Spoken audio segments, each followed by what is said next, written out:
The Girl Who Leapt Through Time tells a really important lesson. And it's that if you ignore your problems long enough, then nothing bad will ever happen to you. Yeah, absolutely, brother. Hey guys, it's Between Nerds Podcast. My name is Drew Philip Elias. To my left is my co-host, Mr. Aldo Mendez. We are Between Nerds Podcast. Welcome to episode 118. 118? 118 of Between Nerds Podcast. 2 episodes away from the season finale. Oh my god, I don't even know how this is possible. We are recording on November 11th, 2022. Happy Veterans Day. Birthday to the Marine Corps. Oh, okay. Yeah. Corps. I'm sorry. Yeah. My cousin's a Marine veteran. November is Native American Awareness Month. There's a different one this month. There's Men's Mental Health Awareness Month. Men's Mental Health Awareness Month. Guys, veterans, everybody should have mental insurance, mental health insurance. Hey, like, honestly, or you're gonna be like some kind of weirdo in full tactical gear on East Side El Paso, just roaming the streets to make people uncomfortable. Yeah. I saw a girl tweet. She was like, gun intimidation is still gun violence, you know what I'm saying? Oh, yeah, absolutely. So, especially somewhere where there's already been a massive tragedy, you know? Yeah. It's just, I don't know what kind of fucking brain state he's in, but that was not cool at all, dude. Me and Karen, I don't know if I've said it on mic before, but me and Karen have kind of like this huge inside joke about like men's motivations and like why dudes are so weird in general. You know what I mean? Incels, yeah. It's not only incel culture, but it's kind of like men want to be seen. Like when you're at the bar and dudes are acting extra and weird. Like when you people watch with your girl and you notice things like, why is that guy being weird? Why is this other guy being weird? It's because guys want to be seen. And like a lot of them think it's like somehow it's going to get them girls and like they're actually going to get friends out of it. If I am walking around a residential neighborhood in East Side El Paso with a bullet vest on and like a semi-automatic gun like around my arms, I'm doing it for attention, right?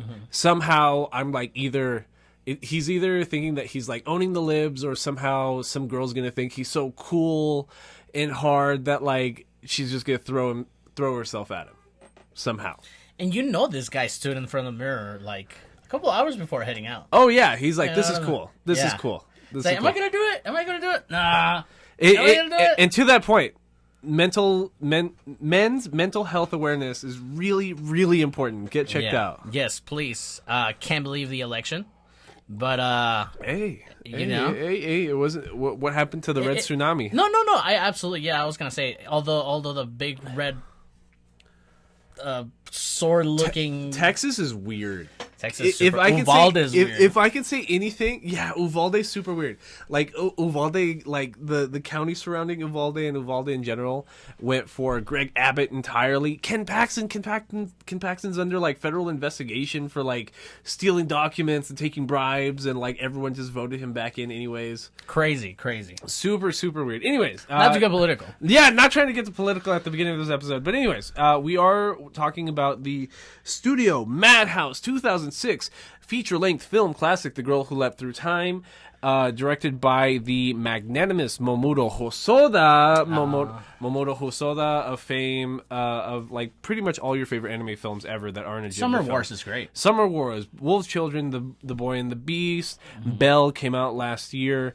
Some Digimon products, Dragon Ball Z. He's worked for Ghibli before, has worked at Toei, and has worked at Madhouse. Like, he's goated with it. Yeah, absolutely. Probably liked it more than Miyamoto's son. Yeah, that's terrible. At the beginning of this episode, I do want to go over some housekeeping notes. For some reason, people are flirting with our 80 subscriber sub count. Yeah. Like, we keep going from 80 to 79, from 80 to 79. But honestly, the main goal we're trying to hit right now is if we get 100 subs on YouTube, we are 1/4 of the way to getting monetized. Yeah. So right now, that's the limiting factor for us. That's the main motivation to get monetized. We're almost 1/10 of the way for watch hours, too. 4th. 4th? We need 4,000 watch hours. We're almost at 400. Oh, yeah, you're right. Yes. Or is it at a 10th? I think it's a 10th. Okay. I said 4th. This whole time I'm talking about 10th. I'm dumb. I'm sorry. It's okay. Biology. It's Veterans Day. You Day. have a biology major. Hey, I got an A in calculus, all right? Okay, cool. But anyways, so like to that point, we do a monthly giveaway, and if you're a subscriber on YouTube and you can verify that you're a subscriber, like send us a screenshot. Your subscriptions can be made public so that we can verify you're a subscriber. And we've gotten some again. We said this last episode. We got in just a short amount of time. When did we record? Last time on Monday? Tuesday. It's now Friday, so it hasn't even been a week since we recorded, so it's like super fresh. And we've gotten some comments. Yeah. Which is good. Absolutely. But we don't know if you guys are subscribed. Man, I really want to work somewhere around that because we've had some comments. Yeah. You also do have to be you have to comment on any video during the month of November to enter the monthly giveaway.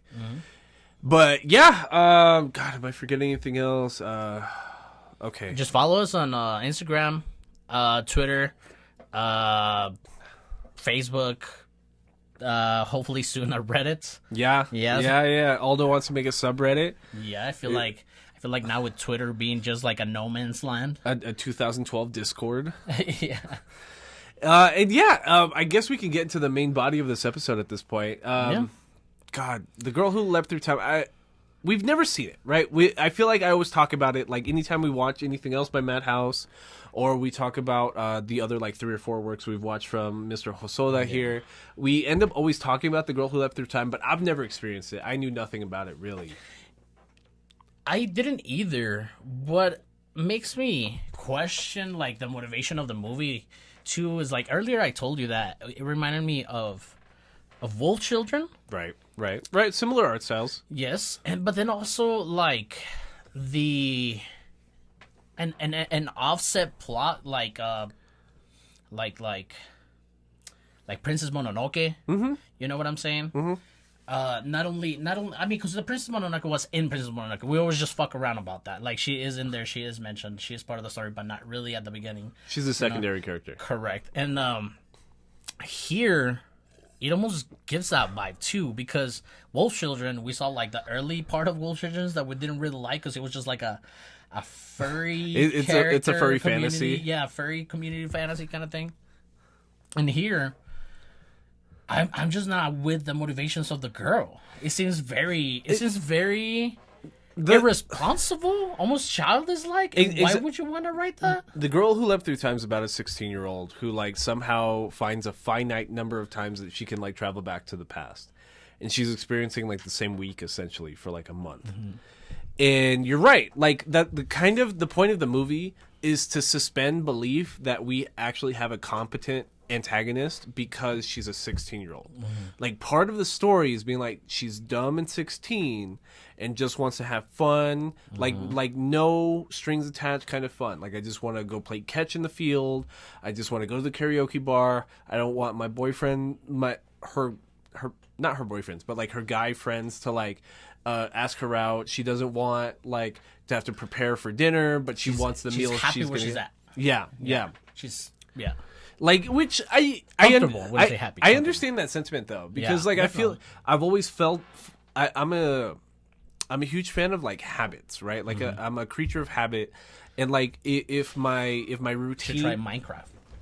Fuck Minecraft. If my routine is ever messed up, like I feel uncomfortable somewhat. You know, so you fall into like these segments of your life that are categorized by like the habits that you're maintaining at that time, right? And that's how The Girl Who Leapt Through Time feels, because it's kind of like she's experiencing the start of the school year immediately after summer vacation, and she never wants to let that go. And we've seen this butterfly effect erase kind of plot before. Oh yeah, but it feels like this is just like those same ideas, but super like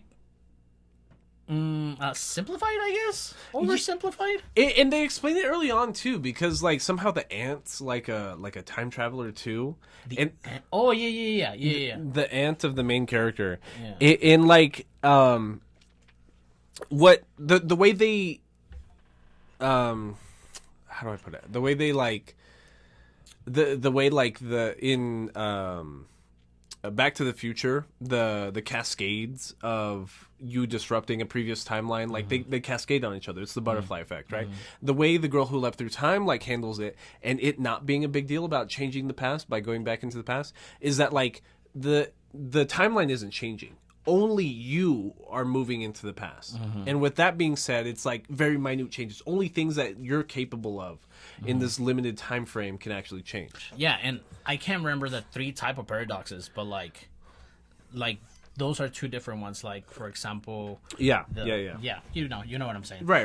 The Fast and Back to the Future and like Terminator. This was paradox. explained in like an Avengers movie. Correct. When the Hulk goes off on like how they're gonna handle time travel in the MCU. Yeah.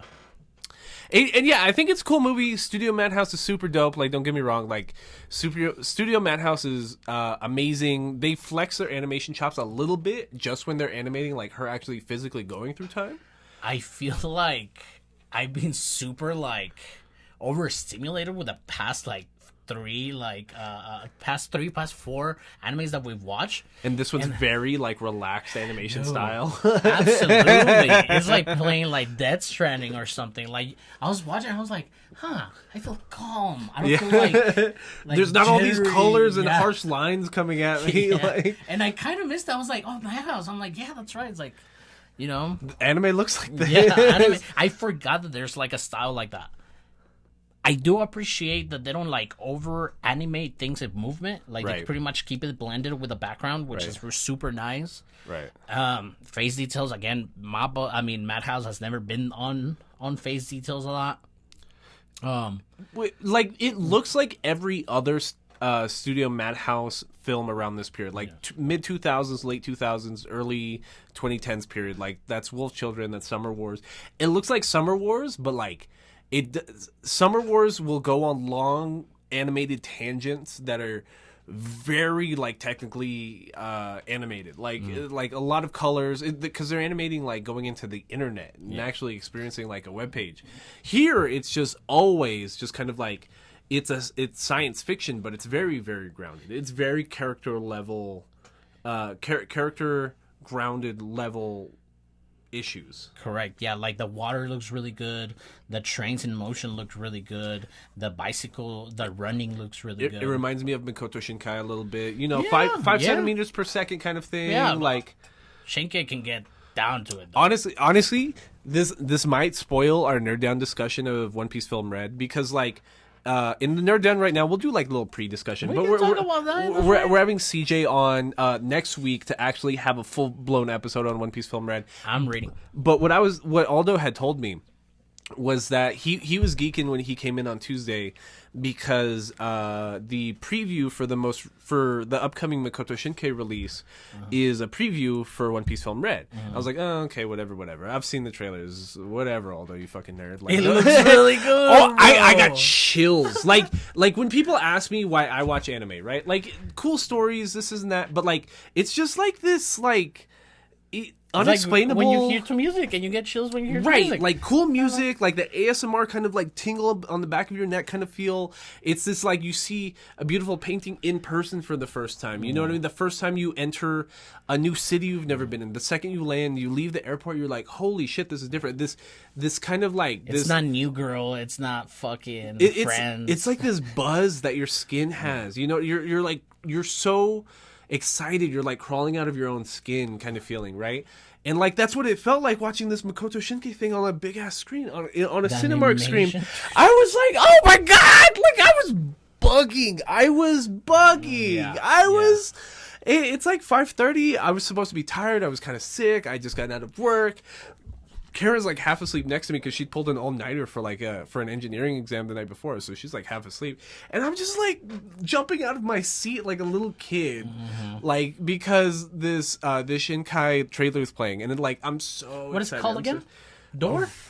No. It's the girl's name. Oh, is the girl's name? Yeah, Suzume no Dojimari. I really like the posters for it too. The posters are insane. Yeah. The trailer looked amazing. Like to see that on, It's because it's weird, because we're here in America. We don't get to see a lot of these fucking films, like... Most recently, it's trending towards, like One Piece Film Red just overtook Black Adam at the box office. Oh, yeah, absolutely. You know what I mean? Like, it's going in that direction that we're starting to have better in-person film releases and distribution in general for like Japanese films. Yeah. I mean, I guess what I meant to say is that we didn't really get the chance to watch this crazy movies. I've never seen a from the Shinkai past. film like in a theater in person. Yeah. Like it's always like on my TV, on my computer. Yeah. It's crazy. But yeah, we can talk about that in the Nerd Down. Oh, absolutely. We're talking about that. What am I talking about? The girl who left through time. We're talking about the animation of Madhouse. Right. And I was going to say, well, even Summer Wars, like, they had to get rid of their background because their background when they're in the online world is white. Right. But to animate all these eccentric, like, pieces of moving and all around and fighting, they had to do that, which is fucking awesome. Right. Yeah. Right. It is like it's a teenage, romance film, to be honest. Like it has some sci-fi elements, but it is like a 16-year-old romance film. You don't think so? It's because romance is like not the word, because it doesn't even get there. And like I feel it's like pre-romance. When we were talking about not that even, dude. Like when we were talking about this off mic earlier when I got here.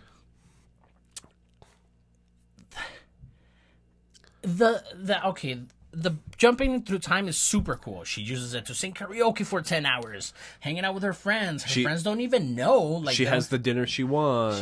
She's able to catch the morning pudding. She gets 100 on her pop quiz. Yeah, and she then, after leaping through time a couple of times, goes in back home from school after playing baseball, because they always play baseball after school. They always play catch. Yeah. She runs into our red-headed male protagonist, Shiaki.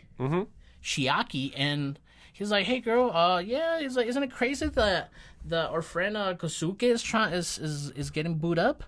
And then she's like, "Yeah, that's crazy." He's like, "Well, do you want to be my boo?" And she's like, "Whoa!" And she leaps through time. I thought, I don't know if this is ignorant on my part. If this is ignorant and offensive, I'm sorry, but like I really didn't mean it like that. I'm not judging. But like I thought it was gonna be kind of like maybe it was gonna be a coming out story. Maybe she was gonna just be gay, because she spent like a whole 15 minutes of the movie and like 10 time jumps trying to avoid Chiaki asking her out. You know what?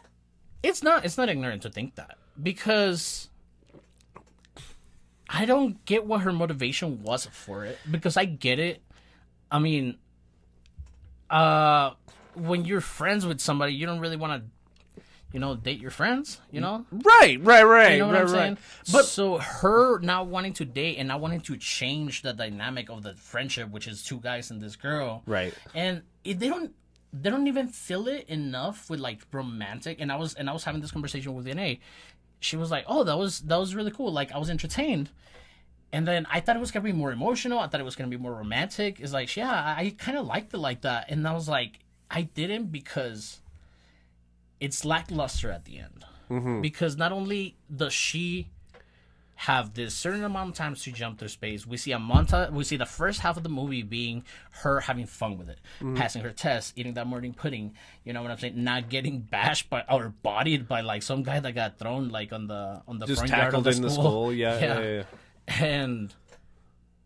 And the other half, it's her like preventing a death from preventing herself being asked by this guy, and also like the science room accident. Right. That essentially almost kills him too. Right.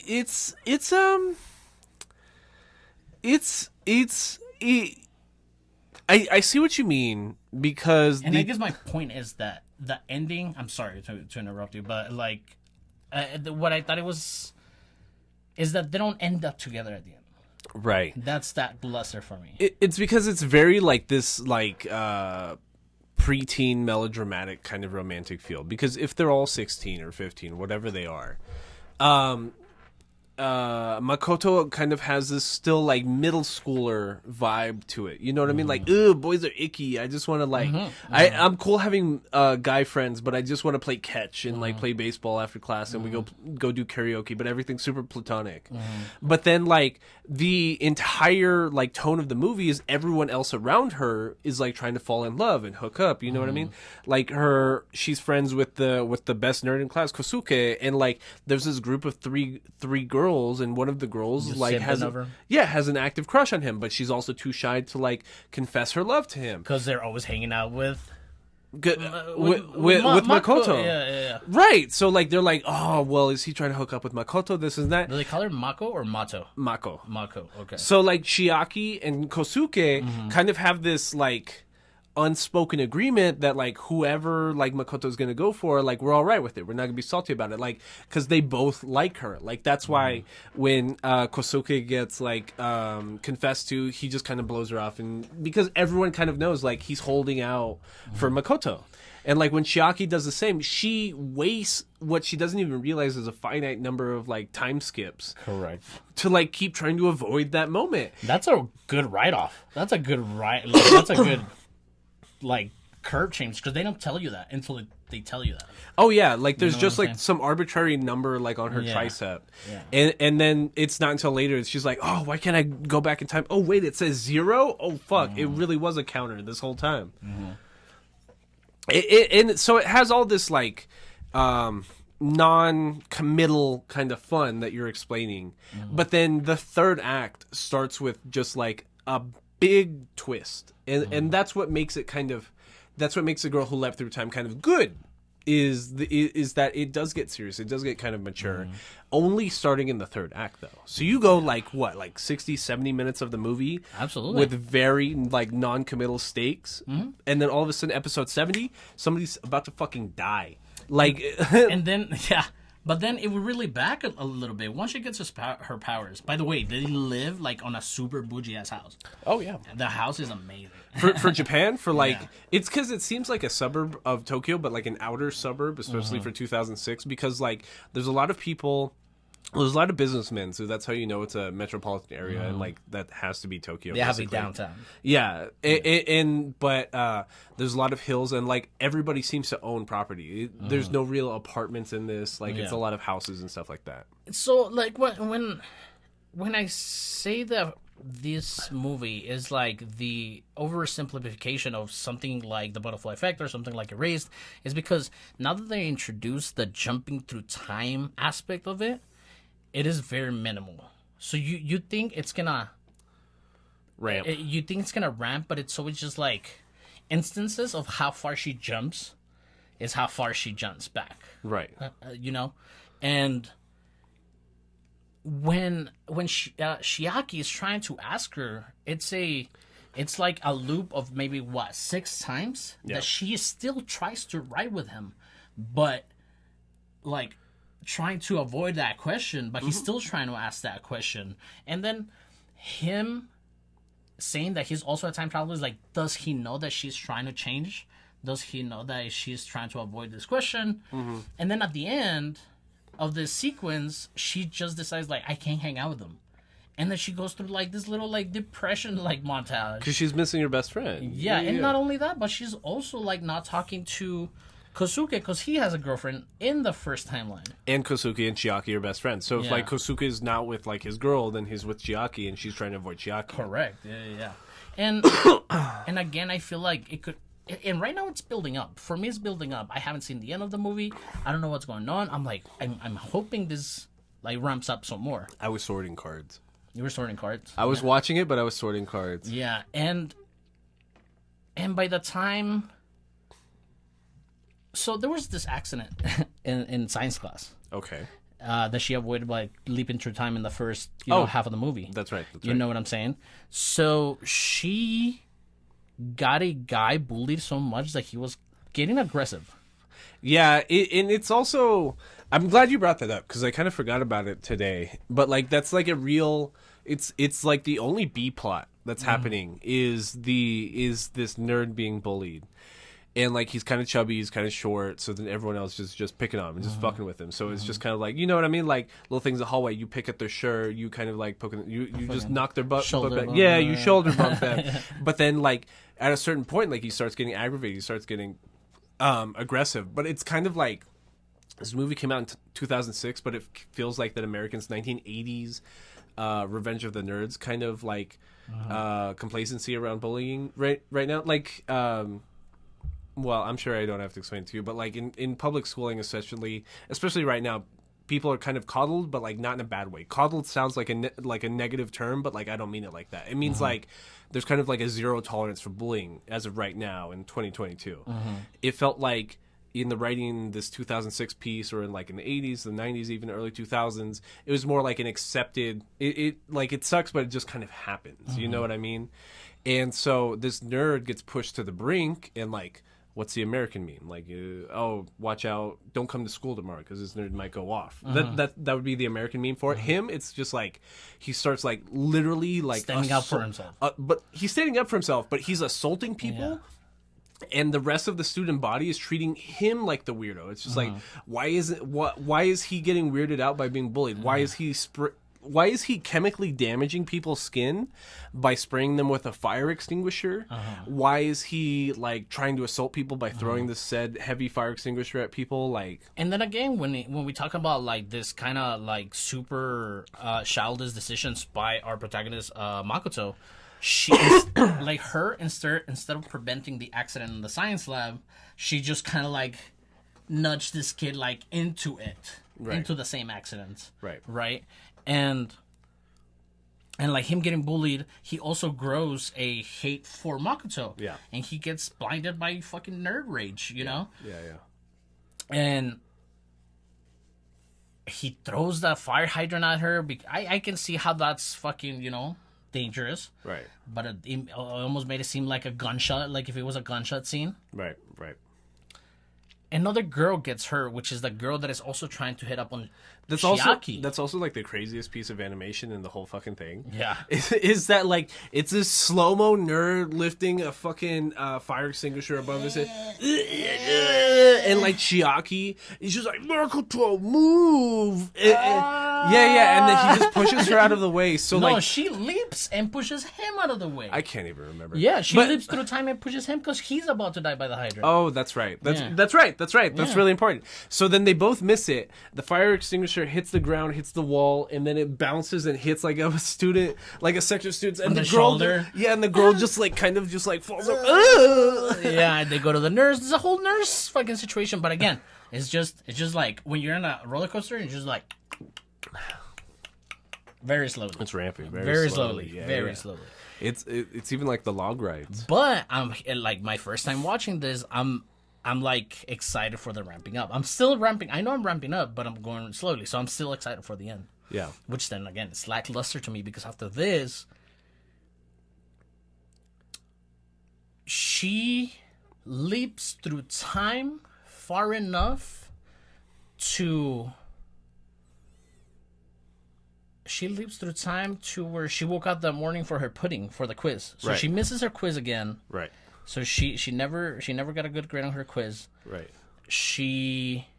What else happened? She was gonna lend the bike to Kosuke, but she didn't because she was on her way to somewhere. But I think this is the first time she thinks she dies. To her aunt's house because that morning her mom gave her a bag of peaches and said to drop by her aunt's house and give her the peaches and ask her why she's not married yet. And this is the first time she dies? The first time she dies is when she realizes that she's a time traveler. That's the first time. So, like, the way the main timeline ends is, like, the night of that first day. She has a terrible day, right? So she fails her pop quiz. She starts a fire in culinary class. And then, like, she goes to her aunt's house, and her aunt is like, oh, that sucks. That's crazy. Have you ever heard about time traveling? She's like, nah, fuck off, auntie. That's weird. And then, and then, like, so she's going down this hill on the way home, almost bumps into a middle-aged woman and her son on a separate bike. Yeah. And they fall down, and she curses at them, hey, watch yourself, you fucking weird-ass kid.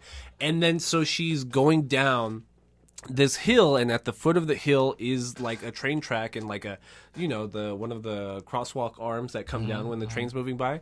She sees it coming down and she's like, oh, I should stop, and like tries to pump her handbrake, and her brakes are shot. Whole movie could have been avoided by she jumping back in time and fixing her goddamn brake. My thing, okay, here's my thing about that whole logic though, is that like if you're going on a bike down a hill and you're gonna get hit by a train, you would jump off the bike. You would jump off the bike, or you swerve into a building. Right.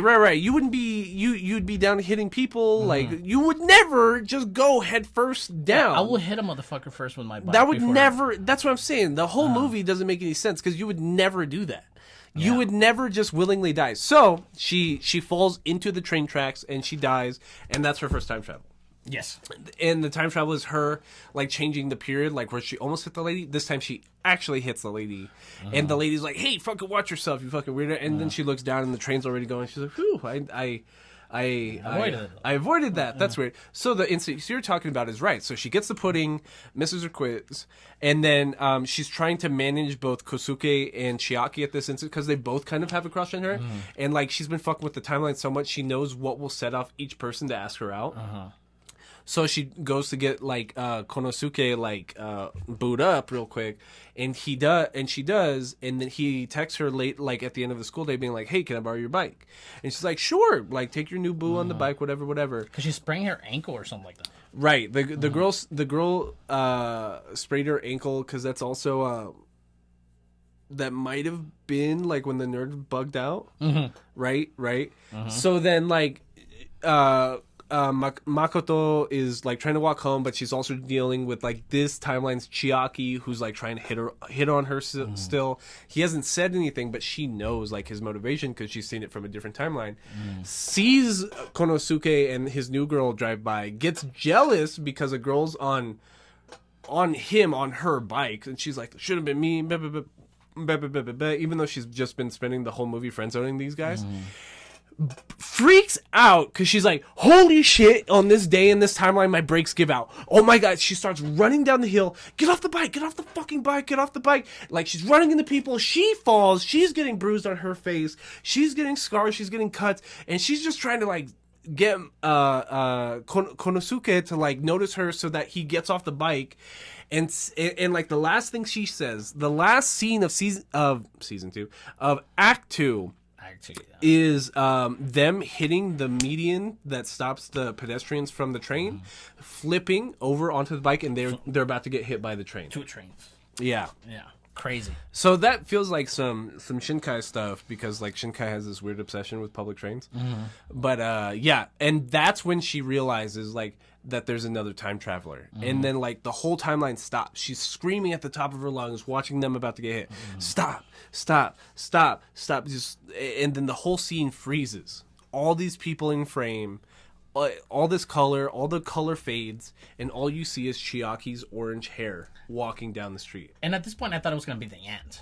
You know? Me too. And then Chiaki is like,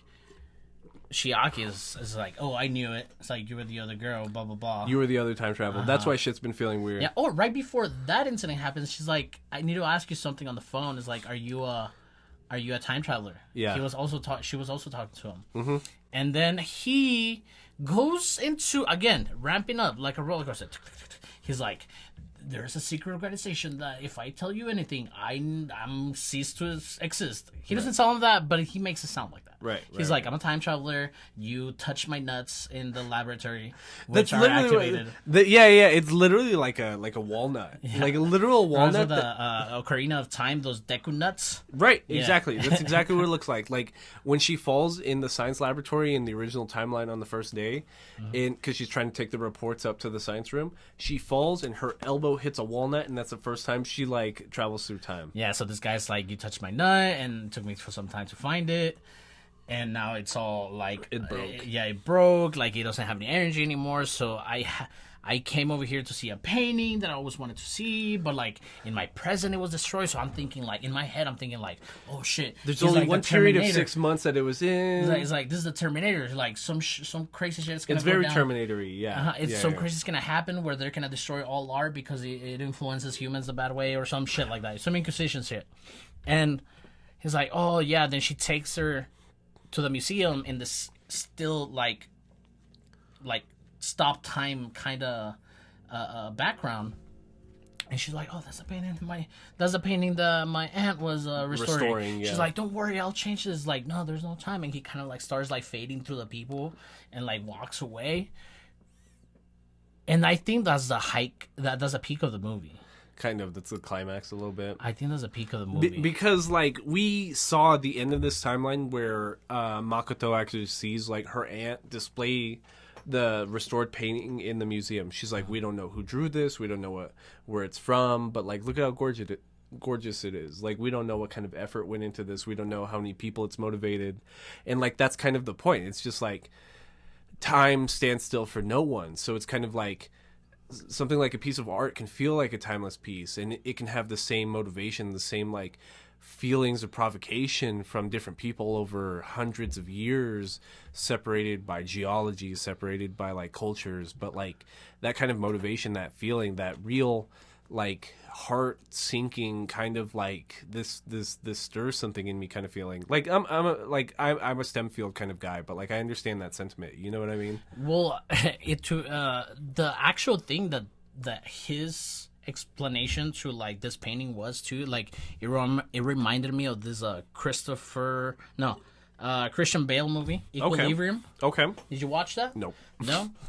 Equilibrium, it's a story where Christian Bale is a protagonist, and he is a police of the state, but like in this future, like the government has gotten rid of feelings and all art and all music and everything, so the humans have to take like this medicine at a certain time. Everybody has to take this thing. Oh, I have seen this to null their emotions.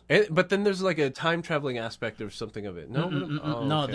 They're just actually rebels that are actually humans that are not doing this thing, that are hiding paintings, hiding like, you know what I'm saying, I've art seen and this. shit like this. Yeah, Equilibrium. I've seen this. Yeah. I've totally seen this. And And then Christian Bale, he starts going off the meds, so he's still a high official, and he's trying to take down the government, take down this Nazi-ish government. It's like the book The Gifter. Yes, The Giver. The Giver. Yes. Thank you. Yes. I know what movie this is. I have seen that movie. And this is what I'm saying. Like, Shiaki's explanation, I'm like, ooh, this is gonna turn weird. Yeah. But no. It's just kind of like it gets really melodramatic because Chiaki, like if Konosuke was the smartest guy in class, Chiaki was just kind of like, you know, kind of a rebel, shows up late to class, kind of a little bit of a fuck up, but then he still totally has this crush on Makoto. But the second he reveals himself and who he really is, it kind of was an act. You know what I mean? Like, how can she be sure that she starts falling for Chiaki when she didn't know the real Chiaki? But then the movie just turns into like Chiaki being like, hey, I only have one more way to get back home. The painting's not here in this timeline anymore. I'm just gonna dip. Like, it was nice knowing you for the summer. I'll see you in like 100, 200 years. And that happens like 3 days after. Like, the painting is there. Yeah, you later just stayed on in that, town for 3 days. Yeah, exactly. And like, but then the resolution to the movie, which like this fails the Bechdel test, right? Like the Bechdel test is like this made up metric that's kind of like the amount of times like women in frame in a movie have a conversation that's not about a man, right? And this might pass the Bechdel test, but the point of the Bechdel test is proving that inclusive writing by showing that you can write a dynamic female character without contribution for a male. Yes, exactly, right? But this fails the Bechdel test because as soon as he leaves the timeline, she's like, I should have let him confess to me all along. I should have dated him all along. Oh no, now that I can't have what was right in front of me, all of a sudden I'm motivated to get that back. And I'm just like, oh my God, I hate this. And she's crying, and there's a beautiful sunset, just like our logo over here. Yep. And she's crying, and like the the angle pans in and out to her tears and back out to the sunset and back to her tears as she's crying for this man. And like once it pans in, like he gets close and he's like, "I'll wait for you." And then you're like, it is 5 minutes till the movie ends. Yeah. It's like there's not gonna be a future where they see each other. No, there's it's not. like, get the fuck out of here. And then it ends, and then it has like another like minute and a half like scene where they're at the baseball field with the 3 simping girls for the other friend. For Konosuke. For Konosuke. And Konosuke's like, "Oh, I can't believe him. He would not say bye to you." Of all people, everyone knew he had the hots for you. Yeah, and then she goes and say like, what did she say? She just says nothing. Just like it's just kind of like, oh well, time waits for no one. Yeah. And like, and then like movie ends. Title sequence. The girl lived their out time. to the hand, and then the sky, and then we're done with the movie. Like it's. And that's what I was saying. Like it just you get stuck in this roller coaster, and it never goes anywhere. Yeah, kind of. It's It had the chops to do something. Shinkai could have done it better. Shinkai could have done it better. Sorry to say. Anyways, that's The Girl Who Left Her Time. It's not a bad movie by any like metric. Like absolutely not. Like I think we're being critical a lot. We were being super critical with the movie. It's a nice watch. I do think it might be critical watch material for like anime films. It kind of is, especially for this time period, 2006. Like, there's not a whole lot from that period that's not like, I don't know, Spirited Away. Yeah. So I do think it's necessary. I do think it's important in the context of what Studio Madhouse was doing at this time because you know Summer Wars to The Girl Who Leapt Through Time to just it feels very critical because like you can put like Studio Madhouse's production chops into periods a little bit. There's the 90s, you have Trigun, you have Perfect Blue, you have Ninja Scroll and stuff like that. But then you have like this pre-modern period where you have, you know, Paprika. I don't know how I haven't mentioned Paprika yet. You have Death Note, you have Wolf Children, you have Parasite, you have The Girl Who Left Their Time. But then you get like really modern where it's just like Studio Madhouse is just obviously like multiples above everybody else once you get to like start talking about season 1 of One Punch Man and stuff like that, and it's just like holy shit. Like, but I think it's interesting for the conversation, not for what it actually presents. But anyways, I still think we have a couple things to go over during the Nerd Down. Do you want to do a Nerd Down? Nerd Down. That was episode 118. Welcome to the Nerd Down, where the nerds get down. This is Drew Elias. I'm Aldo Mendez. That was a great watch. Watch The Girl Who Leapt Through Time. Absolutely. Yeah, watch it. Absolutely. Yeah, I watched it yesterday. You also did watch it yesterday. Yes. You were unaware that was on Crunchyroll. I'm stupid. So, like, I went onto my Roku TV, and, like, normally I just do the search function, and, like, if it's on Crunchyroll, it will come up, like, oh, you have access via Crunchyroll here, here, and here. I'm like, okay, awesome. But, like, I just put The Girl Who Leapt Through Time, and then, no, it said I had to rent it for $3. And then I spent the extra $1 to get it in HD. Oh, really? I spent the extra $1 to get it in HD. You know what? What I usually do is go into Google, is like, where is blank, blank, blank streaming?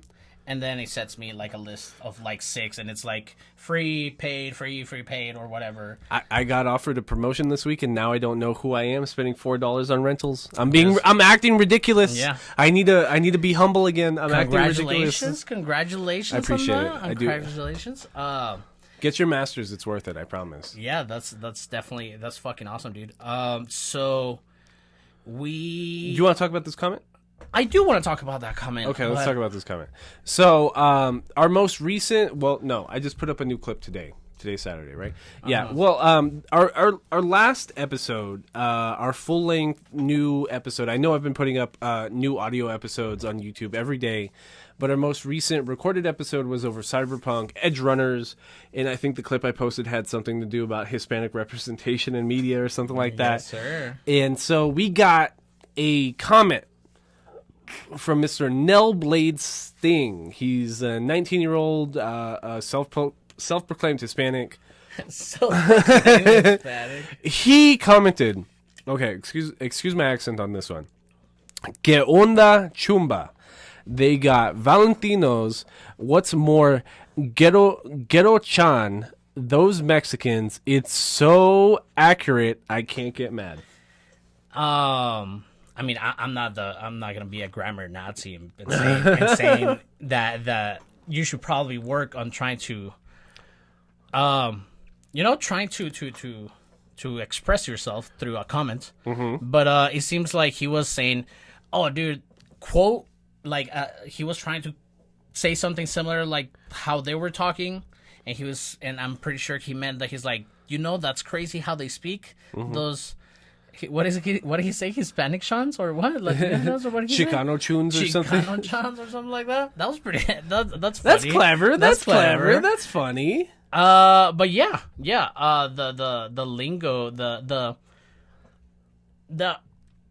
way that I said it at the episode. Fuck. What did I say? It sounds so organic. It sounds so fluent. They're not doing that Disney thing. Right. So I enjoy it. I'm pretty sure the game's like that too, right?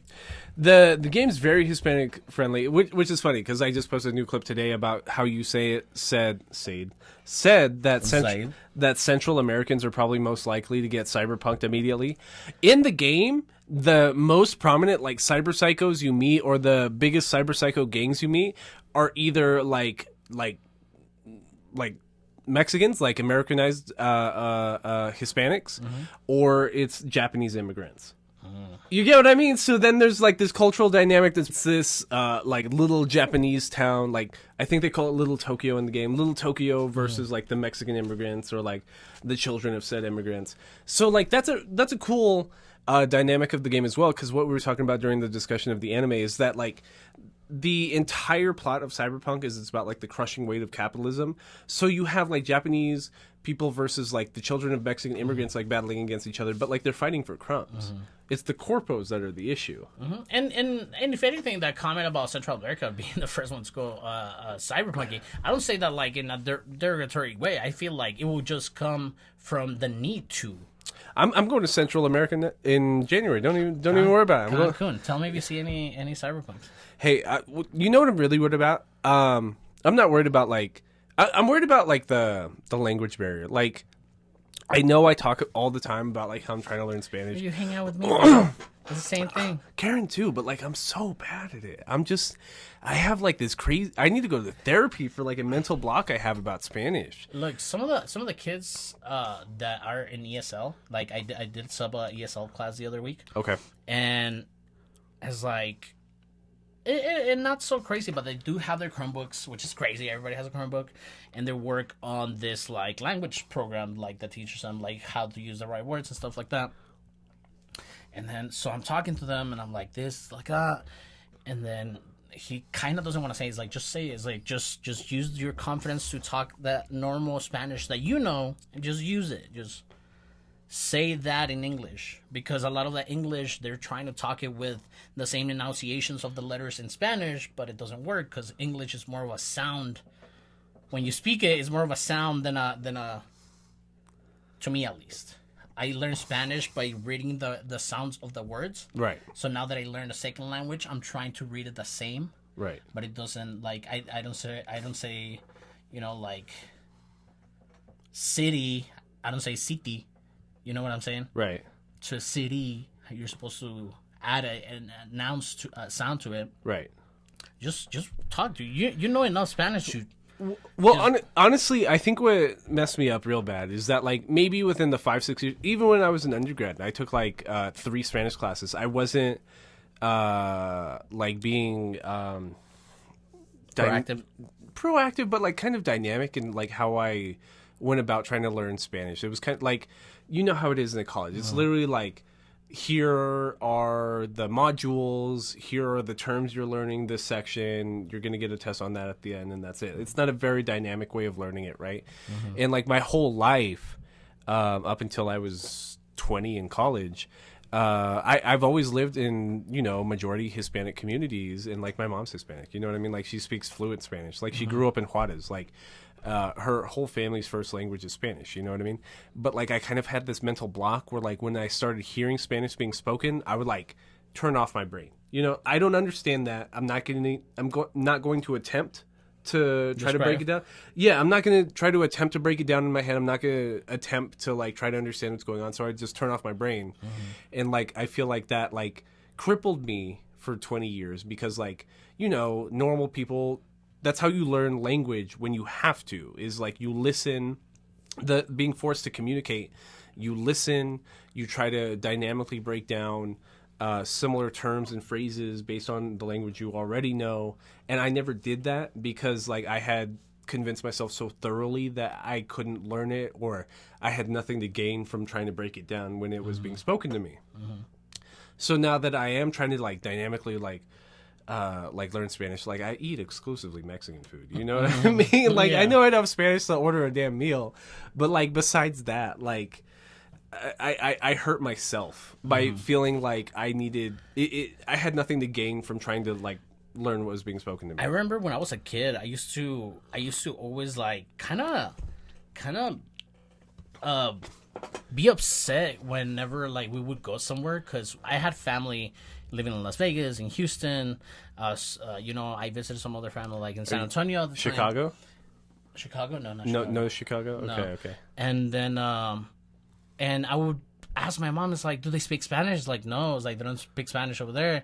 I mean, my cousins and my aunts, obviously, but like there's always also like some cousins I couldn't like talk to. Like I would have to, my other cousin would have to give me like a shitty Spanish version of what he tried to say, Right, or something like that. And I will always be like kind of upset or kind of laid down of like, fuck, we're going to Las Vegas. I'm like, okay, whatever, you know what I'm saying? Yeah. And I don't know, I guess I also had to find like an English voice for myself. Right. know what I mean? Yeah, like I feel that. Well, I don't know any fucking Spanish, but like I feel like You also have to find your Spanish voice. right. Like right now you're just reading it like a dictionary. I almost said my friends that like I know that speak English and Spanish fluently, and then like I immediately was like, well, that's Aldo. Like you're almost. I almost referenced you in third person, even Hell though yeah. you're right next to me. I like that. But like yeah, like I've noticed that before because like I've met your mom, I've heard you speak on the phone to your aunts, your cousins, your brother, whoever. You know what I mean? Your Spanish voice is different than your English voice, and I feel like there's probably actual studies and like you know whole fields of research about that, but like I feel like I've noticed that like offhand from like people like you and Karen that like I was even gonna say our podcast voice. yeah, You know what I'm saying? yeah, like, yeah, this is yeah. not how we talk, but we have to make a discussion, But- open discussion about it. But then me and Aldo need to stop ourselves when we're in public around our other friends at the bar, like wherever, because We start doing this. Me and Aldo are so used to discussing things in podcast voice that like when we're around each other, we do podcast voice. I'm like, stop. We're doing podcast voice. Like our girls are around us, our friends are around us. Like this isn't how we discuss things in public. Correct. Not just anime, but like anything. Yeah, anything. Yeah. And like just like the podcast, it always devolves into politics somehow. But yeah, dude, I feel like you just gotta use it. And you know what I'm saying? You're gonna say like, "Hey, me traes un caldo, por favor." Just say with some sauce. I'm worried about meeting Karen's grandma. I don't think you should be worried. I'm really worried because you Mucho know. gusto, Andres. Love your. What if she thinks my granddaughter. actual name's Andres? I can't introduce myself like Andres. Well, you're asking her to say Drew, which is okay. But like, But she can I call you? ¿Cómo se llama? Drew. yeah, one of my best friends in high school, his name was Mauricio. His grandma, you know, same thing, Spanish only. Like when I refer to my mom, like when I refer you to my mom, like I don't say con Drew. Like I don't say Drew in English. I say Drew. Con Drew. Con Drew. Right. Yeah. Well, that's what I was gonna say. Like, my friend Mauricio, his grandmother, like, same thing. Like, because those aren't kind of sounds or consonants that are usually put together in Spanish. You know what I mean? Like, it's a very different. It's colloquial. Yeah, it's a very different sound for a native Spanish speaker. And like, but if anything, the one thing I could communicate with that woman was she knew what my name was because she went out of her way to try to figure out how to pronounce Drew. You know? That's nice. That's Yeah, yeah. You shouldn't be. She was dope. No, yeah, that's what I'm saying. You shouldn't be worried about meeting her. She already likes you enough to say Drew correctly. No, that was my friend's grandma. Oh, Karen. your I'm friend's talking grandma. about Karen's grandma. Oh. I've never met Karen's grandma. Oh, okay. I thought this was over the phone or something. But No, okay. no. But that is a nice gesture. But I'm pretty sure I mean, I'm pretty sure she's gonna like you, bro. Maybe she won't say Drew like Drew. Maybe she'll say Drew. Well, it's not even that. I feel like I won't even be registered on her radar because it's like, okay, Karen got in, brought some brown boy that doesn't even know Spanish. That's super random and weird, and then just like immediately, you know how boomers are. You know? Yeah, I'm sure Karen has told her that she's gonna visit, and I'm sure she's brought you up. I don't know. Anyways, that's January Drew's problem. We'll figure that one out in 2 months. Central America, though, giving you very good flights. Me and Karen, we're talking about like American geography in general, not like the USA, but like North American, South American geography at breakfast this morning, because like on the regular like Apple Maps app, you can just zoom out and it's the actual globe. You know what I mean? It's very accurate.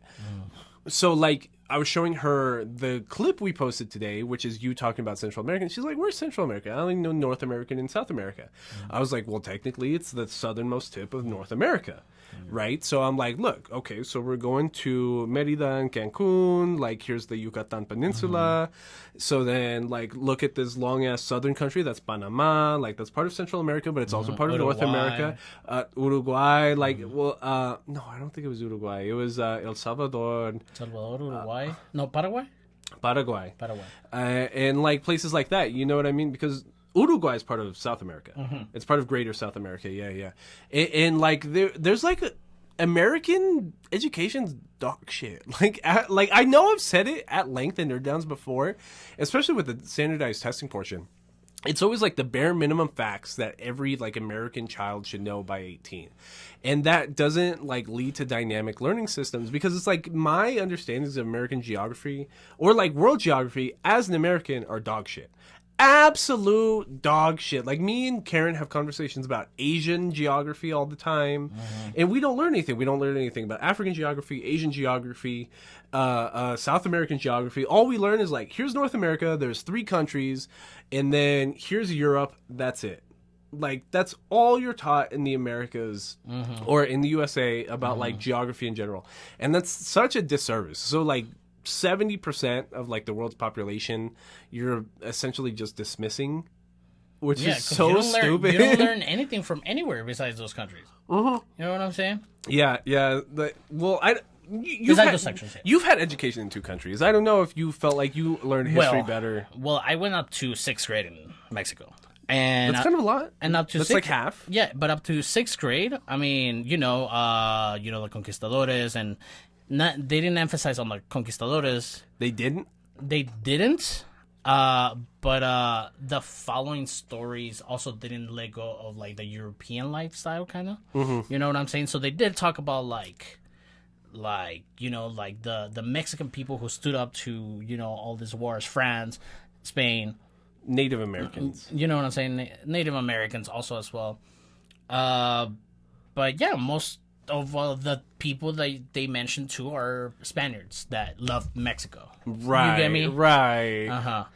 And which, who knows how accurate even that sentiment is. Yeah. But they mostly beat you down with math. Yeah. In Mexican school. I feel like math was very like you can graduate public school in Texas having only taken failing Algebra 2.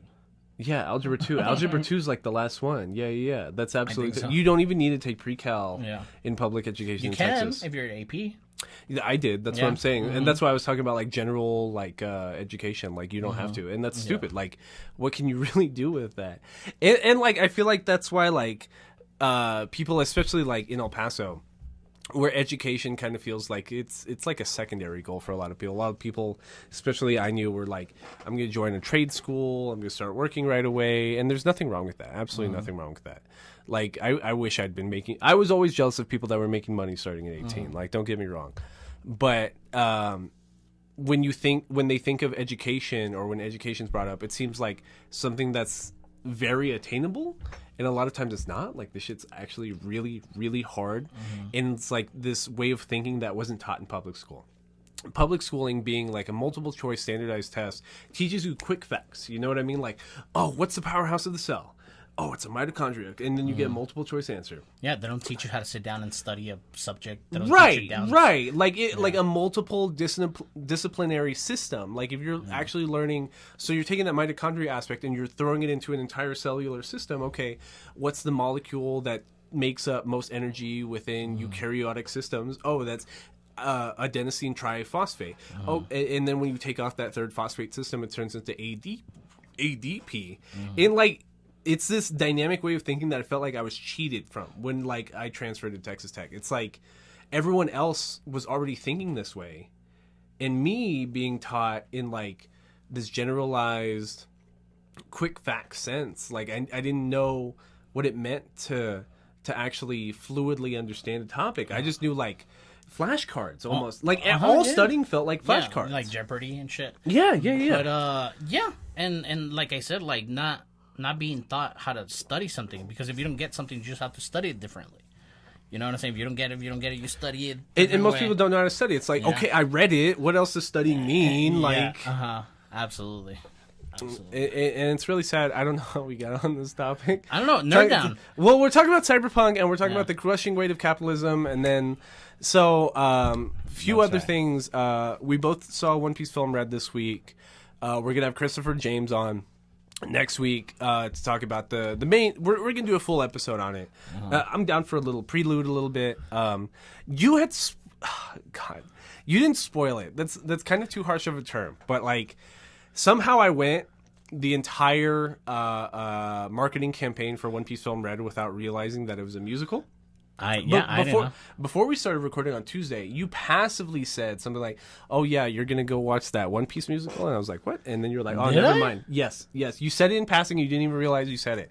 And then like I took that with me to Wednesday, and I was like, "What the fuck was Aldo talking about?" It was super weird. And then the movie starts, and it's all a musical. Half of the spoken dialogue is in music, and I thought I was tripping. I was absolutely like it reminded me of one of the first episodes we ever did for Between Nerds podcast, where we talked about Berserk, the 1997 anime, where like the day I watched episode 1, Aldo threw in a group chat, "Oh yeah, this rape scene's gonna go crazy." No. The context was that you're like, you said, oh, I just started Berserk, blah, blah. And I said something very vague, like, oh, watch out for the Casca, like, sex assault or some shit like that, or sexual assault. Said the word rape. Yeah? Something like that. Yeah. It's like, watch out for a Casca getting raped. But it was in every episode from there on. Right. So then, like, what he spoiled was the second to last scene of the anime. So I went like all 24 episodes being like, oh my God, what is going to happen to this poor woman? And like, it reminded me of that, being like, God damn it, Aldo, how did you accidentally almost spoil me on something again? I couldn't believe it. It's because when I was talking to you about it, I was like, well, I don't want to tell you what it is, but the songs are cool. You know what I'm saying? The songs are cool. There's half of the movies directed like a VTuber, like a virtual pop star kind of reality thing, like, and she just sings and dances, but it's in the One Piece art style, and that's cool, I guess. Man, I am very sorry that sometimes it looked like a Dance Dance Revolution fucking playthrough, but if my girlfriend's not super into anime. She's into anime because I'm into anime. If you're in a healthy relationship, you try to have interest in your partner's interest. Right. You know? And she liked it. And she knew she was going to like it because she has watched One Piece with me before and not being cut up to anything. She just watches random episodes with me. And she told me, it's like, oh, you don't have to pay attention to like that show. Like, you just watch it and like just weird shit happens because it's a weird fucking world already. Especially the anime. Yeah. The manga less so, because the manga doesn't handhold as much, and the anime trying to like shove like what takes 3 minutes to read into like 18 minutes of content. Like, there's a lot more handholding, there's a lot more flashbacks. There's a lot more just like blank space, people over explaining what's happening in scene. And like, to that point, I guess we can talk about it when CJ's here, but I think it's funny that you're finally like 300 chapters into the manga. Because literally, I talked about it maybe 2 weeks ago in Nerd Down. Like, I've been telling you for 2 years, it's so much faster and easier to read it than to watch it. and like you were just like, nah, shut up, nerd. Readings for fucking dorks. Like I'm not gonna do that shit. Yeah. It's still for dorks. It's still for dorks, but like, But it's how cool. much better like do you feel No. with your time? That dynamic's really nice. I like it. It's I like way it. better. I like it. No, I like it because it goes super fast. Because I remember I watched till Skypiea, and then I watched until I think he gets third gear, which is like not so far. No, third gear. The third First gear year. is the end of the Ennis Lobby arc, No. where he gets the giant fist. No, I don't. That's think I saw second it. gear. Second gear is where he like ups his bloodstream and he moves super fast. I think until there, but then so I'm reading it back With the from door guy from the Skypiea. movie, I think so. he got the Yeah. second gear with the door guy from the Yeah, movie. I think so. Yeah, okay. So reading it is just much faster because I started at Skypiea when I started reading it, and I just reread Skypiea. Right. You know, I'm done with Skypiea. I'm right now like beginning, reading the next arc. No, I'm excited for you to keep watching it because like that's I'm like reading it. it's like the easiest way to like spend free time. Like you're in line at the post office, you know what I mean? You're in line at Albertsons, you're like you've got a free 3 minutes and you're just standing around just You like know I'm just what? going to read a chapter real quick. I don't know, like that doesn't come to me that easy. No? I feel like I have to do absolutely nothing to be like on the phone. Really? Yeah. Really? Like I don't passively look at my phone. I feel like I'm the opposite because that's how I read the Demon Slayer manga. On to your point, Like though, at work, I'm never on my phone. Like sometimes like a quick text or something like that. Well, to your point, like though about like only when you have complete free time and can focus is like the best time to read. I read the entirety of the Chainsaw Man manga on my flight to nice. Pasadena last weekend. Nice. So I've read all 108 chapters, something like that. Fuck Makima, number one, but it's good. It's so good. If anything, this is one of those works that like I think the anime is necessary because the manga is so like it's not clear what it's trying to get across. Like it's a lot of visual metaphors. Get stuck in the panel. Yeah, like it's not it like you get lost. Well, I got lost myself while trying to read it, being like, what the fuck is actually happening right now? Like there's a lot of them are like metaphors and like dynamic imagery that means different things and reference like other situations, and like there's not a lot of it's good in the sense that there's not exposition like over explaining what's happening in panel, but like it's really difficult to read and like fully comprehend. So like I'm excited, which like the parts that are most confusing would probably be like when the darkness devil is introduced, which would probably not be till season 2 or 3 of the anime by the time they get there. But yeah, once you get to that point, it's just like I don't know if I'm dumb or like I'm just missing something here, but it's not clear what's going on. Yeah, that's crazy. No, yeah, I haven't even started the anime. I need to do the anime. I haven't done a lot of things. We talked about Andor. We talked about You have my volume of Gunbeard Sisters Volume 1. I haven't read it. You didn't read it? No, because I'm just reading. Whenever I read, I'm just reading One Piece. So, Which isn't a bad way to spend Yeah. your time, but still. yeah. Yeah, so I haven't gotten into Andor. I haven't gotten into Andor House of the Dragon. Andor might have even better acting than House of the Dragon. Like if I'm being, because like in like there's still 2 more episodes left. Like this might be the best like acting performances we've ever seen in a Star Wars franchise, honestly.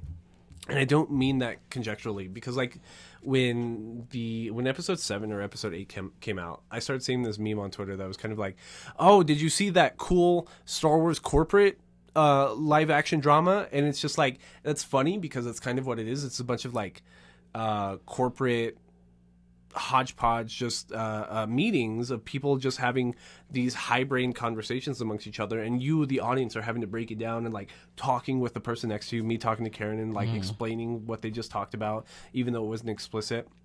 But by the time you get to episode 10, like holy shit, like everything that we've ever wondered about the rebels in the Star Wars universe. Like, where did the logo come from?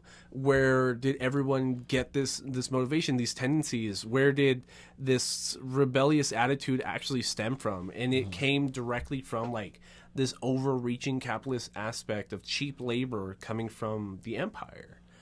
And like that's always what Star Wars was. Like like if you watched the original like New Hope, even before it was labeled a New Hope, you would have gotten that aspect from it.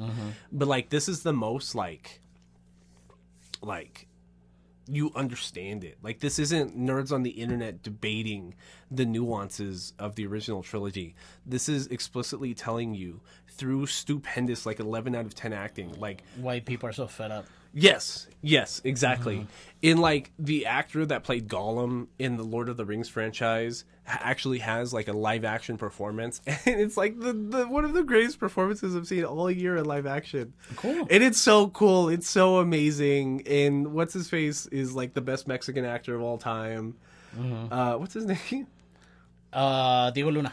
Diego Luna is like the best Mexican actor of all time, and he's absolutely stupendous. Tenoch in Wakanda Forever. Yes. I haven't seen it yet, but he's a great actor. He came out in Narcos. It's not out yet. Oh, it did come out. Yeah. It came out this weekend. Yes, sir. I'm going tomorrow. No, I am going tomorrow. I forgot. I am going tomorrow. Karen bought me tickets for Wakanda Forever. Oh, nice. We're going to Alamo Draft House on the east side at 2 p.m. tomorrow. So I was watching an interview with him. I don't know if I told you before, but he did not really specify his swimming skills. So he showed up to set and he couldn't swim? No. He was able to swim, but when they asked him if he knew how to swim, he's like, well, I haven't drowned. You know what I'm saying? But he's not no Michael Phelps. You know what I'm saying? So they did have him train a little bit. Good. Yeah. Good. That's crazy, huh? I think those aspects are really cool, because what's his face? The really annoying guy from It's Always Sunny. The stupid one that gets fat like in one season. Rob. Right. He got really fit like within the past 2 years, and people started asking him like on social media how he did it, and then he posted a TikTok being like, "Okay, nerds, I'm gonna show you how to get fit. First, you get a high-powered studio to hire you for a film. Second, you make that studio pay for like an amazing trainer. Yeah, you write yourself into a fit character. Yeah. So you write yourself into a fit character so that they have to pay all this money to get you fit, and then you make them buy you a personal chef and like all this other stuff. And it's funny because it's like he's kind of being like, it's not fair that I'm fit because like I have access to these kinds of resources that the average person doesn't. Yeah. Like the South Park episode. Yeah. I think it's funny that you bring up that Subway AIDS reference from South Park, because like when I was in Pasadena, there was nothing on the fucking like extended like, you know, hotel extended cable package. And the only thing I found was like South Park reruns, and the first thing that came up was the AIDS episode. Oh, really? Like, wow. Yeah, and I'm just like, I forgot that South Park was like this. You know what I mean? Yeah. Because right now it feels like South Park, right currently, is what The Daily Show used to be, where The Daily Show makes fun of each party for saying stupid and doing stupid shit. But South Park used to be actual, like, making fun of popular culture. The current situation, the current, like, thing. Because they're so fast. They make episodes, like, in a week. Oh, yeah, absolutely. Yeah. And God, okay, nerd down. What else is there? There's you didn't watch it. Speaking of Lucasfilms and or Lucas Studios. Oh, Studio Ghibli. Studio Ghibli. And then so Studio Ghibli posted a 10-second montage. That's their logo, and then it's the Lucasfilms like intro, right? And then they posted in a still image of Grogu on top of like a thimble pin. So all we know is that Studio Ghibli is doing something for Disney Plus, and it has something to do with Grogu. That means a lot. Even like Ponjo too. Yeah, even if it's a short film, even if it's just an episode of Visions 2, like just Studio Ghibli being involved with the greater Star Wars universe in general is like... It's wild, hot. I think it's funny. I go through the replies on all those tweets revealing these things. It's like, today's an epic day for annoying people. And I'm just like, if you can't stand these different franchises and these different like nerd groups being excited, then I don't know what to tell you. Yeah. I feel like, I feel like studios that have been bought by Disney should be able to do like some stuff with different organizations. You get me? Like the Marvel studio, they can partner up with another film studio to make like a movie. You know what I'm saying? They're working with Sony. No, well, yeah, but what I'm saying is that a lot of the gripe that Marvel content gets is that it's just been so much Disney now. It just feels super Disney. It just feels super Disney. Yeah, it doesn't even feel like Marvel anymore. It just feels like a machine of Marvel movies. You know, I hope Wakanda Forever is really good, but well, I feel like the way they've already been like discussing both of the films, Marvel Studios in general, is that even Wakanda Forever is kind of like a placeholder film until we actually start Phase 6, which is going to start definitely. with Ant-Man. Like, because like Kang was in the trailers for Ant-Man, and like that's really going to start tying together like the different universes, the different like time aspects that we've been dealing with. And even when the phase finishes, that's not even going to matter because we're going to be onto the next phase. Well, isn't it next year that we already start like Infinity War? Is that what it's called? No, Secret Wars. Secret Wars. Thank you. Maybe? No, I don't know. No. Really I think like November 23 is when Secret Wars is supposed to come out. Maybe. So the timeline for like Phase 5 MCU is aggressive. Yeah, it's aggressive. We did get a lot of shows. And we got a lot of movies that a lot of people didn't like. Like I don't know. I feel like every time like a new Marvel movie is announced or the reviews come out, like everybody in the replies on Twitter or whatever is just like excited that everyone's just being annoying. Why watch it? Why give a shit at that point? You don't like anything. Yeah. Why watch it? Why expend your brain power like that? Yeah, I've heard that conversation from like a lot of people that is like, you know what? No, I'm. What do they call it? What do you say when? Like I'm already like fed up with a lot of the shit. Like I don't want to keep watching these kinds of movies anymore because of like how they make them or whatever. I'm like, bro. Honestly, I just watch them because I'm a fan of it. I'm not there to sit there critically. I love seeing Cumberbatch as Doctor Strange. Like he could. It doesn't even matter the franchise at that point. Like seeing Benedict Cumberbatch as Doctor Strange is just it's perfect casting. It's like fan casting at that point. And we get like 4 or 5 films with him in that role. That's crazy. Why would I not watch that? Even if it's like a 6, 7 out of 10, why would I not watch that? It doesn't make sense. Yeah, I'm really excited for Wakanda Forever. Hopefully, we get to watch it this weekend. For sure, I'm going tomorrow, and cool. We can talk about it with CJ. Yeah, Alamo. Yeah, we're talking with CJ next week. Yes, talking about One Piece Film Red. What else? I did not watch Black Adam because I have self-respect. I'm not gonna watch Black Adam. Man, it's I just can't believe the marketing materials that are like, this film is gonna save the DC universe. Like, this is the best thing The Rock's ever been in. Blah blah blah blah. And then it's just then The Rock's like, this is gonna change the fucking dead man. Yeah, and then it's just the same problems DC always has. Do you think he knows? Oh, absolutely. Yeah, do you think he knows he just makes ass movies, but he wants to be involved in everything? But, like, he has so much name recognition. He's rich, like, out the ass. You know what I mean? Like, HBO paid him a shitload for what's that game? Suits? Yeah. Or some shit like that? Yeah. Yeah. And then that made me sad. I was thinking about that the other day. Because recently, the owner of the Gears of War franchise has been talking a lot about a live-action franchise. Oh, Dave Bautista. Dave Bautista. Yes, so Dave Bautista officially him. Put out like a fan movie of him trying on the armor. And, look, bro, it's perfect. Like, talk about fan casting. Dave Bautista. See, I like Dave, and I like John Cena. But that's what I mean. They're never going to be as big as The Rock. Yeah. The Rock being such a big, like, WWE guy fucked up everybody else because now everyone's like, they try to typecast them in similar roles that The Rock has done. To the point that like Dave Bautista is like just a cool dude, and he's just like, I like Gears of War, I like Call of Duty, I like. Remember The Marine with John Cena? No. You never saw it? No, I never saw it. Crazy movie at the time. I always remember him in that shitty ass. Who's that annoying white comedian? The lady, Amy Schumer. Yes, Trainwreck. Yes, I always like think about how they degraded him thoroughly in Trainwreck. Yeah, and he volunteered for that. Like that's so crazy to me. Wild. I almost feel bad. But for I him. feel like there was the same thing with like Arnold Schwarzenegger when he was coming up at the time. You're right. It's you're like right. how do you find charismatic bodybuilders? They're just gonna be like, hey, what's up? Like protein. Like that joke. Yeah. You know what I'm saying? Because a lot of people try it all the time. Like all these bodybuilders at the time. Look for Rigno. He kind of made it, on TV. Little bit. But like Arnold, like he's crazy. But then you have The Rock in the other end of that coin as a WWE guy. Which, like, they're actors in general, so they already understand, like, that aspect. Yeah. It's wild. It's wild how you can go your whole career just knowing that your work sucks. Did you listen to the entirety of... I hope this doesn't suck. Did you listen to the entirety of 10 by West Side Gun? No, I haven't. You haven't listened to it? I've heard a couple of songs, but So West Side Gun is this rapper from Buffalo, New York, who, like, is obsessed with WWE, right? Like, absolutely just, like, enamored with WWE. Like, each of his last, like, 20 projects has, like, a WWE clip reference, in it, right? yeah. The one in this one for 10, which is Hitler Wears Hermes 10, which, like, I think he changed the title a little bit. He just called it 10 on release, even though we all know it's HWH 10. Because, like, of the Kanye West stuff.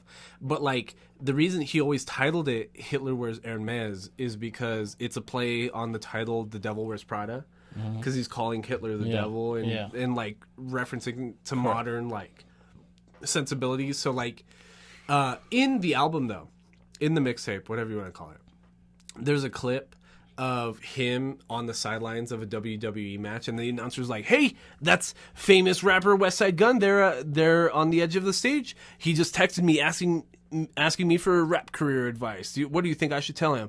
"Oh, I don't know, West Side Gun. That's a real one there." And like, it's cool because like, obviously wrestling's fake, right? It's a meta. It's a meta commentary. Right. It's very, very meta. It's very highbrow, right? Yeah. Like he is putting his rap listening audience into the same like imaginary mindset as the average WWE fan. viewer. Yeah. That suspended belief being like, what they're saying in the WWE is real. I've loved that belt and the diamonds one. It's like, I need more diamonds. I need more diamonds on my belt. How many are you gonna put on there? I need don't you know 6,000 more. Don't you know this is champion's belt? Yeah. Put another 1 million, 2 million. Yeah. It's amazing. Like I love that suspended belief aspect. And like just like this highbrow. Grounded. Yeah, it's very grounded. It's very it's like because a lot of rap music is very grandiose in general. That's like the fun of it, right? Yeah. But then like West Side Gun making fun of it. The club. Yeah, I get you. But then West Side Gun making fun of it in a twofold direction feels smart, even though like his rapping is always seen as like a meme because it's very like dumbed down. I really like, and I feel like it's my favorite rapper, Biggie Smalls. Yes. Okay. Yes, you have my attention. You know what I'm saying? Right. So obviously I wasn't there at the time to go to a music. I've been to a music store. I've been to all that music. I know how records, store looks like. But to go pick up your favorite artist that you listen one time in the radio and going to your local music store and buying an album with that kind of niche meta kind of thing that the West Side Gun has in his albums, it brings it back to that for some reason to me. Oh yeah, man. Yeah. Well, Ready to Die came out in '94. Yeah. Like I wasn't even born at the time. Yeah, exactly. So, but like listening to Biggie and listening to West Side Gun is almost like the same experience for me. Right. Mm-hmm. Right. I do want to get a record player too. I've been shopping around a lot lately. I want to get like a bench or something, like a nightstand I can put right here, like another shelf system to play my B-stars. Yeah, I'm keeping those. No. You bring your record player, your records here. They're never leaving this house. No. Do you understand me? Nerd down. What else? I don't know. I feel like I thought of something. Have you been watching Bleach? No. God, you haven't been watching Bleach. Okay. I haven't been watching anything, and you're right. Right now, you're like, that's on you, bro. We're talking about the Nerd Down right now. I'm like... But I sent it in jest because, like, I get that you're a father and you have a job, you know what I mean? No. Not just that, but, like, I feel like I forgot about it. I feel like I'm like, shit. Like, I also, as a content creator, need to be... your homework's to watch all the popular media going on right now. Exactly. Not just because of the podcast because I also like it, but like I haven't had time to watch something else that when I'm not, hanging out with my girl or something. So the way I see it, you're missing 5 things, right? So there's Bleach, which is one of your favorite anime of all time. You're missing the Chainsaw Man anime. I think you confused it with Jujutsu Kaisen. Hey man, if you want to lie to the audience, that's on you. They have the receipts. They can listen to old episodes. Yeah. So Bleach, Chainsaw Man, you're missing out on all of Waking, the Waking of the Dragon, the House of the Dragon, Andor, and what else am I watching? Well, I'm watching Spy Family, but that can always wait. Okay. Yeah, so you're missing those 4, really. Yeah. But yeah, that's been the Nerd Down. Thank you for joining us, episode 118.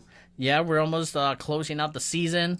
Follow us on our all our social media between nerds, Instagram, Facebook, Twitter. Don't forget to be a subscriber and leave a comment. YouTube. Enter our giveaway. We'll get you some free stuff. Yes, and as long as we can see that you are a subscriber to YouTube and you leave a comment, or it doesn't have to be anything, just an emoji or something, or if you do want have